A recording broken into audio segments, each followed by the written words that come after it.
Bom dia, boa tarde, boa noite, boa madrugada, tudo bem com vocês? Dando sequência aqui, nós vamos então abordar um pouquinho, né, sobre mensuração. Como que nós devemos fazer para mensurar a PCLD? Então, o CPC 48, ele menciona que a mensuração, ela deve considerar, né, a média ponderada das possibilidades de não recebimento e ainda considerar o valor imparcial e ponderado pela probabilidade que seja determinado ao avaliar um intervalo de resultados possíveis. Então, quando se avaliar um determinado intervalo, vamos pegar, avaliar o mês de abril de 2020. Então, se deve fazer uma observação de vários fatores.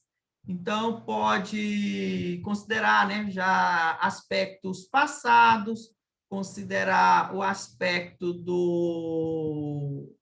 da crise, né, por exemplo, da Covid. Então, deve-se considerar esses vários aspectos aí para a mensuração. Deve também considerar o valor do dinheiro no tempo.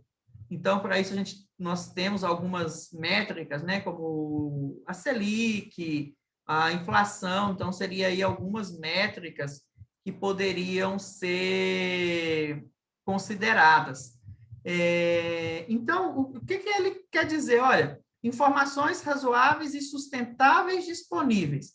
Não adianta a gente querer determinar o valor da PCLD de qualquer forma. Não, eu tive um sonho e a PCLD deve ser de 15%. Mas qual que é o embasamento para isso? Então, ela tem que ser algo razoável e sustentável disponível. Agora, outro ponto, sem custo ou esforço excessivo.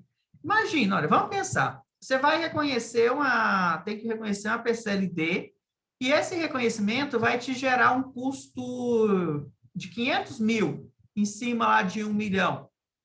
Faz sentido eu reconhecer isso? Tá? Então, você tem que ter uma informação razoável, ela tem que ser sustentável, disponível, não vai gerar um custo ou um esforço excessivo. Não, vai gastar 3 funcionários e esses 3 funcionários vão ficar uma semana para fazer esse levantamento. Será que precisa desse método tão apurado? Então, são alguns pontos aí que a norma fala de para quando fazer a mensuração.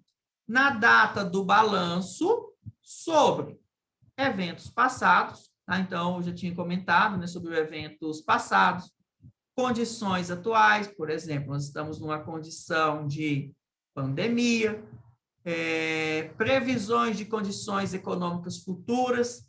Então, como que está o cenário futuro para a empresa, para o setor? Então, tudo isso, o profissional contábil que vai trabalhar com a PCLD, fazer o levantamento, ele tem que levar em conta na hora de realizar a mensuração. Ainda no CPC, ele trata alguns pontos. Por exemplo, a individualidade. Então, a empresa consegue levantar esse valor por cliente? Ótimo. Não dá para ser por cliente, tem que ser por classe social, beleza? Tem que ser por estado de venda. Tá? Então, tem-se que ver uma métrica de individualidade para a mensuração, tá? Mas se conseguir por cliente, melhor ainda. Considerar a experiência anterior, né? Então, olhando lá a individualidade. Vamos lá, toda vez que eu vendo para o Giovanni, ele não me paga 2%. E isso tem se mantido ao longo aí de uma série, né? Temporal. Então, reconhece 2%. Tá? Então, considerando esse aspecto. Ah, não, mas eu acredito que Giovanni vai estar com... A pandemia vai estar afetando, então eu vou reconhecer 3%. Então, justifica, né? Por quê? Esses dois aspectos, eles são realizados aí, né, junto com o setor de venda e créditos e cobrança, né? Porque o setor de venda, mencionando o tanto que foi vendido a prazo, como foram as vendas, o setor de crédito e cobrança, da questão da inadimplência do cliente. Então, aí, alguns fatores para nós considerarmos. Condições e vendas, tá? Então, como foi a venda? Ah, nós temos que observar, tem garantia.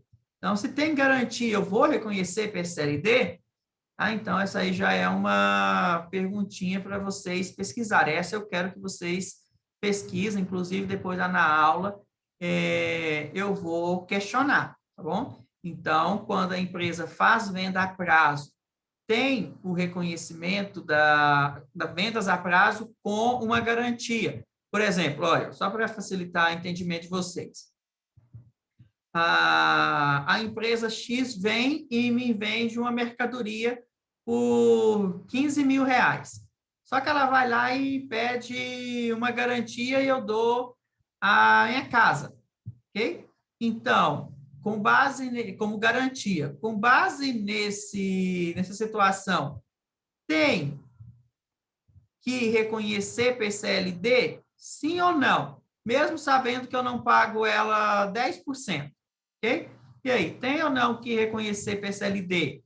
Se sim, qual o valor, qual o percentual? É 10, é mais, é menos, ok?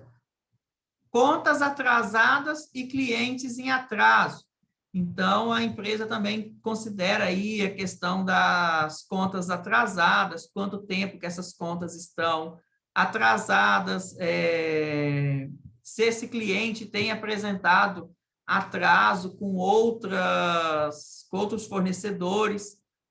Então, tudo isso são pontos que a empresa deve considerar no momento de realizar a mensuração. Tá? Então, aqui nós finalizamos esse vídeo e no próximo nós vamos tratar um pouquinho mais sobre o reconhecimento. Do mais, muito obrigado e se cuidem.